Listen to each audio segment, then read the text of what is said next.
Here's another example. Play. It's now player one's turn. They're strategizing, they're trying to stay together, but the downside of staying together is the closer Zeroff gets, they're all potential targets. If they go their separate ways, they're more likely to find a boat. But they're also on their own in case they get wounded or start losing health points. So we're going to pick up with this. Player one is going to draw a card. Now he's been thinking, let's say, for just game purposes here, he's strategizing. They think there's a boat over here. So rather than try to go around Zeroff, he's going to go through the water. But first, player always picks a card. But it says, oops, shark, no swimming. Swim back to shore or avoid water. So that means for this turn, this player cannot go in the water. He's going to have to go around. So he rolls 2 and 2. 2, 3, 4. You can move. The advantage of having the hex spaces, of course, is that you can move to any adjacent space. Now it's player two's turn. He had previously discovered a boat, but detonated the trap, so he's down 1 health point. So he gets to move. But before he moves, we just used that. Catch a fish. 3 health points. So he's back up to his 8 points. You don't accumulate health points. You go up to a maximum of 8. And 6 and 5. So he can go 1, 2.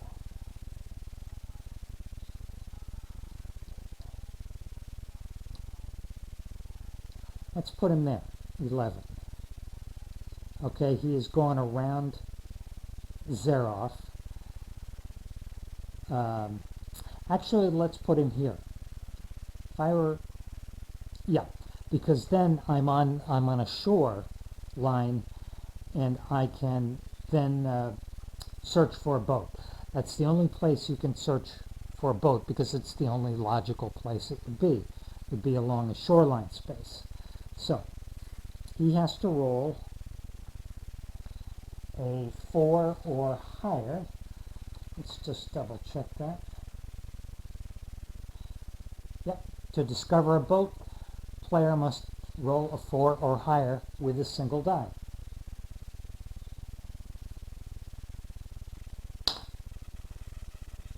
There is a boat there. Okay. The boat, Zeroff looks on his map, and he knows there's a boat right there. So, player moves on to the space where the discovered boat is. Now,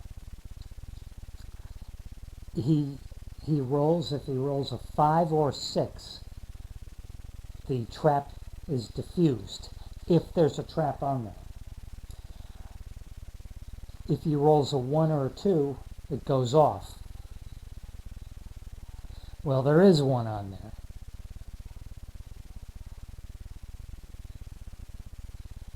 In fact, once a boat is discovered, Zeroff should tell him, by the way, that one's, now that you've discovered it, there's a bomb on board. 4. No, nothing has happened. It hasn't gone off, but they can't use it either. Now the other players know there's a boat there. So we'll move players 2 and 3 Uh, this will be player 2. Wounded, lose 1 health point. So he's lost a health point and rolls. 4 and 2.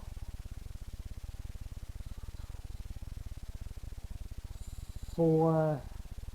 See, 4.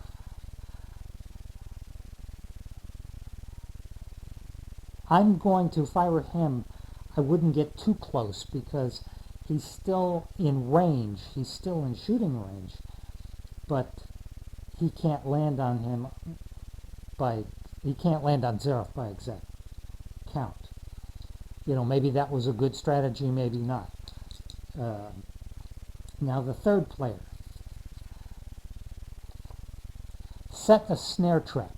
Now, in the story, in the movie, the only other way the players can win outside of escaping is by setting a trap, like a snare trap or an animal trap, and then damaging Xeroth if he steps into it. You can only set a trap if the card lets you set a trap. You don't have the option of rolling a dice. You can only do that, and then you would mark that on your map where a hidden trap is. So we have set a snare trap, but you have to roll a 1 or a 5 to conceal it. 1 through 5 to conceal it. So let's say I'm going to put the trap right here. I would mark that on my map. Now if I roll a 1 through 5, he doesn't see it, and if he comes toward me, he's going to land, Xeroth will land on it and have to roll for damage. If I roll a 6, it's visible and it can be avoided. 3. Okay, Xeroth does not see that that trap is there. So if he lands on that, the player declares you just landed on a trap and you have to roll for damage. Okay, player 3. Route blocked, go back 3. So regardless of what happens here, the first thing you have to do, or he has to do, is go back 3. 1, 2, 3. Now he rolls 7. See, now he's getting into bad territory here because this is Ivan and that's Xeroth. We know there's a boat there. He wants to get close. If I were him, I'd try to, strategy-wise, I'd try to avoid him by going around. So I'm outside of his shooting range. 2, 3, 4, 5, 6. Now, I'm putting these two adjacent to each other because when players are adjacent, they can share a hunting knife or they can share water if either one of them is affected by that, which is why sometimes as a strategy it's better to stay together than to go too far apart. But there are also, as you can see, there's more targets for him.